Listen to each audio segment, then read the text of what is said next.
O fato é que, como diz a expressão a preço de hoje, né, o governo Lula está encurralado, não tem nada para oferecer. Quantas vezes aqui nós estamos falando sobre o agravamento da situação da relação do Brasil com os Estados Unidos por conta da quantidade de projetos que o governo impõe de censura dentro do Congresso que afetam as big techs americanas. Falamos sobre isso bastante no programa de quinta-feira.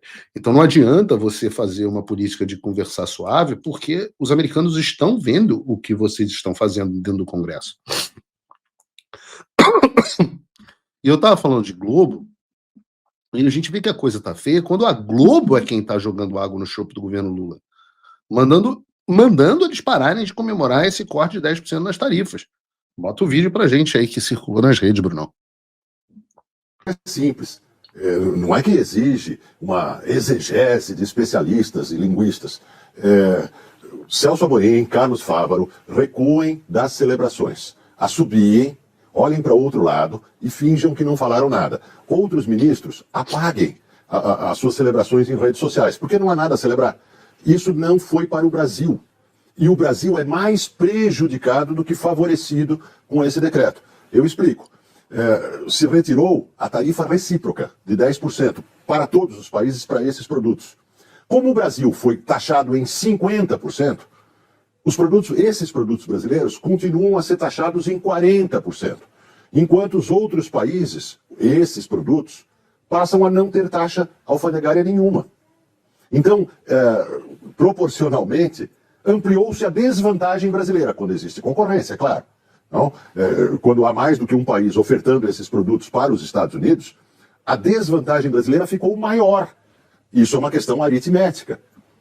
Isso nada tem a ver, essa medida de Trump tem a ver com a inflação interna nesses produtos, nessa vasta lista de produtos, não tem nada a ver com as negociações com o Brasil, nenhuma relação com as negociações com o Brasil, que continuam, e é bom que continuem, né? Mas não há nada a ser celebrado pelo Brasil sobre isso. O fato de que a carne brasileira não concorre com a Argentina porque entra num mercado diferente, não, é verdadeiro, mas não tem nada a ver com essa questão da retirada dos 10% de tarifa. O fato de que o café brasileiro não tem substituto em quantidade por outros fornecedores no mundo também é verdadeiro, mas já era verdadeiro e não tem nada a ver com essa medida de Trump. Essa medida de Trump não merece nenhuma comemoração no Brasil. Eu espero que a negociação que prossegue nos leve a ter algo sobre o que celebrar, mas não isso, porque senão nós estamos num mundo de loucos. É fácil ler o decreto. Eu também espero, Demetrio. Hoje eu devo participar do Jornal do Inteligência Limitada, eles me pediram. Vou ver se eu vou estar em condições. Mas uma das coisas que eles me pediram foi para debater com alguém a respeito das tarifas. Eu falei, mas qual que seria a minha posição? Seria contra as tarifas? Ou a favor? Porque eu também não gostaria que houvesse tarifa para o Brasil. Eu também não gostaria. Em momento algum, a gente, Eduardo Bolsonaro e eu, dissemos, olha, a gente lamenta, a gente entende, apoia e agradece a ação do presidente Trump e sabemos que o caminho para isso é uma anistia ampla, geral e restrita, que é algo que o governo Lula não quer trazer para a mesa de negociação. Se trouxesse, as tarifas seriam suspensas na hora. Eu estou dizendo a vocês, o governo tem condições de apoiar a anistia e retirar essas tarifas imediatamente. Mas não, o governo Lula, o establishment financeiro, continuam na aposta dessa tal diplomacia empresarial da Tereza Cristina. De forma que um problema que deveria ter durando um mês está se arrastando por 4 meses. Veja, uma reportagem do Paulo Capelli sobre esse assunto ilustra bem a frustração do governo Lula. O título é Metrópolis. Retorno de Trump sobre tarifas frustra a expectativa do Palácio. Diz o Metrópolis, não é o Paulo Figueiredo. O Palácio do Planalto não está satisfeito com a redução de 10% anunciada pelo governo dos Estados Unidos a alguns produtos brasileiros.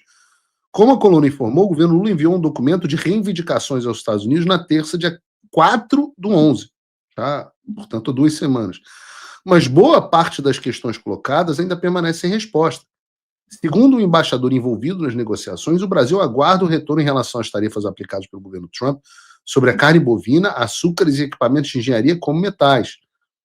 Vejam,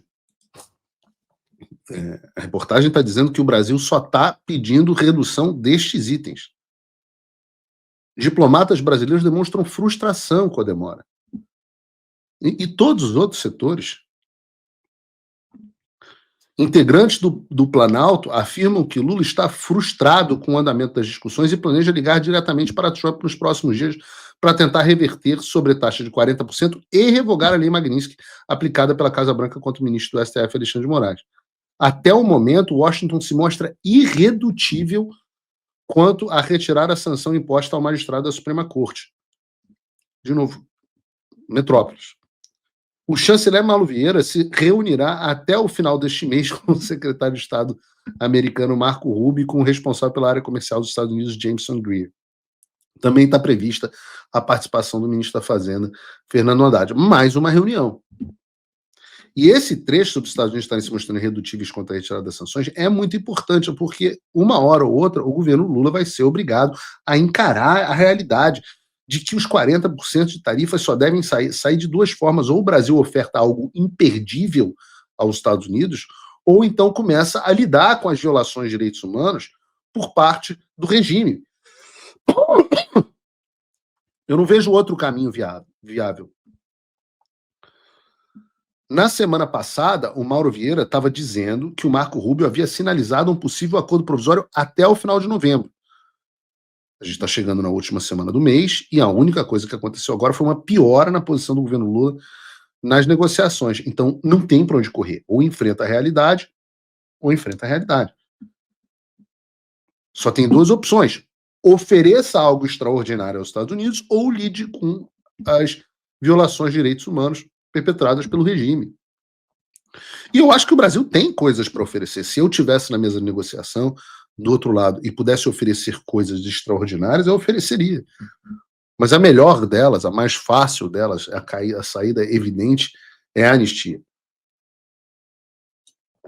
Mas, do ponto de vista da perspectiva americana, tem gente que fica chateada quando eu digo que um acordo vantajoso para os Estados Unidos pode sim fazer com que as tarifas sejam retiradas, sem necessariamente envolver a solução da perseguição política no Brasil. Mas eu estou aqui para reportar a realidade para vocês, não é só narrativa, não é só o que você prefere. E a realidade é que o Trump é uma pessoa que sempre busca um acordo favorável para ele, para o país dele. E ele conversa com qualquer um. Ele sempre está disposto a sentar na mesa de negociação com qualquer um. Seja o Xi Jinping, seja o Kim Jong-il, seja o pessoal do Hamas, como agora foi bem sucedido o acordo dele, inclusive agora aprovado dentro do Conselho de Segurança da ONU, para a região de Gaza. Mas o maior exemplo disso agora, por exemplo, né, as pessoas que, o Trump sorriu para o Lula, encontrou para o Lula. Olha, vejam o Trump agora encontrando o prefeito eleito de Nova York, o comunista Zohran Mamdani, sobre quem o Trump já falou, inclusive, em prender. E agora o Trump está chamando ele para encontrá-lo na Casa Branca. Então, se o acordo for vantajoso para os Estados Unidos, pode ser o Kim Jong-un, pode ser o Vladimir Putin, pode ser o Zelensky, pode ser o Lula. Trump fará o acordo. Ele foi eleito para fazer isso, colocar os interesses americanos em primeiro lugar. Então é sim possível que saia um acordo no Brasil, mas tudo vai depender dessa oferta extraordinária, que até então o governo Lula não conseguiu aparentemente fazer, e sem ela a única saída, que é a saída mais fácil, é a anistia. Então veremos as cenas dos próximos capítulos. Nós temos que esperar o fracasso, o potencial fracasso dessas negociações para continuarmos pleiteando a anistia, que é a solução para o Brasil. Pelo menos parcial. O fato é que, como diz a expressão a preço de hoje, né, o governo Lula está encurralado, não tem nada para oferecer, e a gente vai continuar acompanhando esses acontecimentos. Vamos ver se o Brasil oferece para os Estados Unidos para não dar a anistia. Vamos ver o que Lula pode oferecer a Trump, né? Vamos ver. Se tem uma coisa que você não pode negar eu entreguei tudo o que eu prometi, e mais. Veio a Magnitsky, vieram os cancelamentos de vistos, as sanções só aumentam e o regime não está aguentando. Pela primeira vez, há esperança. O que está faltando? Bom, talvez só o seu apoio. Acesse www.paulofigueiredoshow.com/apoie ou use o link e o cupom da descrição, porque com pouco mais de $5 por mês você já faz parte desse grupo e com 49 você entra para o grupo dos patronos Gold. Não me deixa sozinho. Vamos comigo. Agora, link na descrição.